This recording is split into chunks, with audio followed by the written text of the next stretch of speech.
The country is remembering the late conservative activist Charlie Kirk after tens of thousands of people attended his memorial on Sunday.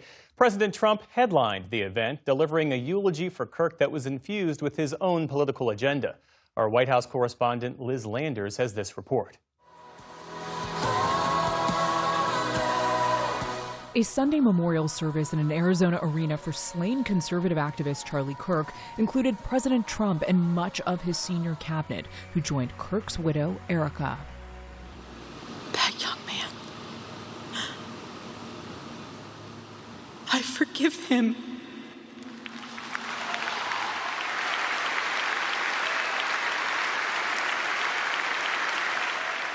I forgive him because it was what Christ did.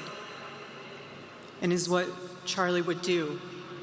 Erica Kirk, now taking up the mantle of her late husband's political organization Turning Point USA, offering her forgiveness to the suspect in her husband's assassination, but the president and his administration striking a different tone. That's where I disagreed with Charlie. I hate my opponent, and I don't want the best for them. I'm sorry. I am sorry, Erica. But now Erica can talk to me and the whole group, and maybe they can convince me that that's not right, but I can't stand my opponent. Trump broadening the attack on Kirk to an attack on the conservative movement. That bullet was aimed at every one of us. Indeed, Charlie was killed for expressing the very ideas that virtually everyone in this arena and most other places throughout our country deeply believed in. The president, who ran on political retribution in the 2024 election, hello, patriots, echoed by his top advisors like Stephen Miller. We will prevail over the forces of wickedness and evil. And to those trying to incite violence against us, those trying to foment hatred against us, what do you have? You have nothing. You are nothing. The memorial service lasted more than 5 hours and comes as the nation debates the issue of the First Amendment and the limits of free speech. Director of National Intelligence Tulsi Gabbard nodding to the frequent and sometimes controversial college campus debates that Kirk engaged in, saying that Kirk lived what the founders of the country envisioned. Free speech is the foundation of our democratic republic. We must protect it at all costs because without it, we'll be lost. Charlie knew this.